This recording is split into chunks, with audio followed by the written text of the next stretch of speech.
Concernant la tablette Ultrabook Transformer Book T300 donc de chez Asus. Donc là, on va vous parler de tout ce qui est spécification technique de ce produit. Alors déjà, comme vous pouvez voir, on a un dock clavier qui est fourni. On a un écran. Alors ce modèle, parce qu'il y a trois modèles différents. Ce modèle qu'on a en notre possession, c'est le modèle avec un écran de 12,5 pouces. La résolution, c'est une résolution de 2560 par 1440. Je peux vous affirmer qu'en termes de résolution écran, on est vraiment au top. L'image est vraiment superbe. Ensuite, on a, donc alors c'est les tout premiers modèles qui disposent du processeur Intel Core M. Donc c'est le M5Y71. Donc ça aussi, c'est pas mal du tout. Et on verra par la suite que ça fait correctement tourner la machine. En termes de stockage, donc ce modèle-ci en notre position, c'est celui avec 64 Go de stockage. On a un autre modèle avec 128 Go en SSD toujours. Donc voilà, ça c'est un petit concernant vraiment les specs de base. On a Windows 8 évidemment intégré. On a de 4 à 8 Go de RAM. Donc le modèle 64 Go a 4 Go de RAM. Le modèle 128 a 8 Go de RAM. Et c'est de la DDR3 qui est intégrée. Donc ça c'est à peu près tout sur les gros specs techniques. Ensuite, si je regarde au niveau des réseaux, on a du Wi-Fi en AGN et on a un Bluetooth 4.0. On a également un accéléromètre, une boussole numérique, enfin tous les trucs assez classiques qu'on retrouve sur une tablette tactile. Donc comme je vous le disais, ce qui est intéressant, c'est qu'on peut détacher la tablette de son dock.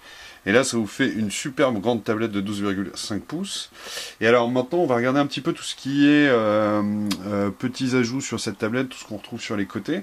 Donc si on regarde là, juste sur cette tranche-ci, donc on a ici le plus, le moins pour le volume. Là, le bouton pour Windows, pour passer de l'interface Metro UI à l'interface Windows classique. Ici, c'est la prise du chargeur propriétaire. Alors c'est le seul petit truc qui nous a un petit peu agacé sur le principe, parce qu'on a une prise propriétaire une nouvelle fois.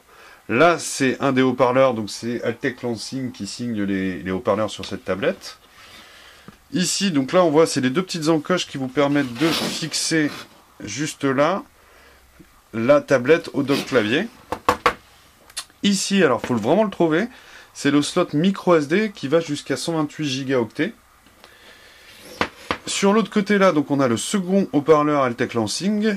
Ici, on a le micro USB qui fait office aussi, vous savez, c'est les nouveaux formats micro USB un peu plus larges, mais on peut utiliser les micro USB classiques. Une sortie micro HDMI juste là. La prise audio ici. Et sur le dessus, on a uniquement le bouton Power On-Off juste ici. Si je retourne la bécane, on n'a pas de caméra au dos. Par contre, j'avais oublié de vous noter ici, on a une caméra juste là. Alors la définition, ils indiquent c'est une webcam HD, donc à mon avis ça doit enregistrer en 720p, au moins en 720p, avec ici deux petites encoches pour les microphones. Donc ça c'est un petit peu tout ce qu'on a sur cette tablette, sur la partie tablette. Et ensuite on a la partie dock clavier. Donc c'est assez classique, c'est un dock qui fonctionne en Bluetooth et qui se connecte automatiquement à votre tablette. Donc pas besoin de détection ou d'appairage, hein, ça se repère automatiquement. Le clavier est très agréable avec un trackpad ici qui est vraiment très très agréable également. Et là, si vous voyez, donc on a le port micro USB qui permet de charger le dock. Sur la devanture, on n'a strictement rien. Sur le côté, non plus. Et là, on a le fameux système d'accroche au dos. Et là, vous voyez, on a le dos du dock clavier. Et alors, petite subtilité, hop, si je le fixe, donc vous voyez ce qu'il y a de bien, c'est que c'est fixé, ça bouge pas, c'est aimanté. Et quand vous avez ce fameux câble micro USB, et juste ici, vous voyez, on a la possibilité de le recharger ici. Et ce qui est intéressant d'avoir ce câble, c'est que vous le branchez sur la sortie micro USB qui se situe juste là. Et vous voyez, on a la longueur suffisante pour rebrancher ici le micro USB une nouvelle fois. Alors, attendez que je ne le foute pas à l'envers, voilà. Et hop, miracle, ça se met en charge automatiquement. Donc quand vous chargez votre tablette, ça va recharger automatiquement avec ce câble-là votre dock clavier. Idem, si vous avez besoin uniquement de charger le dock clavier, il suffit de connecter un câble micro USB au secteur et ça fonctionne nickel. Donc ça c'était pour vous faire voir l'utilité de ça. Autre petite utilité également, quand vous avez ceci, vous pouvez le rajouter là et ça vous pouvez brancher directement un disque dur ou une clé USB ici ou encore ici. Donc ça c'est hyper pratique également. Pour finir sur les specs techniques, en termes de carte graphique, c'est une carte Intel HD Graphics 5300 qui est intégrée. Le poids de l'ensemble fait 1,43 kg, donc c'est à peu près le poids qu'on retrouve sur ce genre de bécane. Et donc c'est à peu près tout. Si en termes d'épaisseur, donc la tablette en elle-même fait 7,6 mm, donc ça reste vraiment très fin.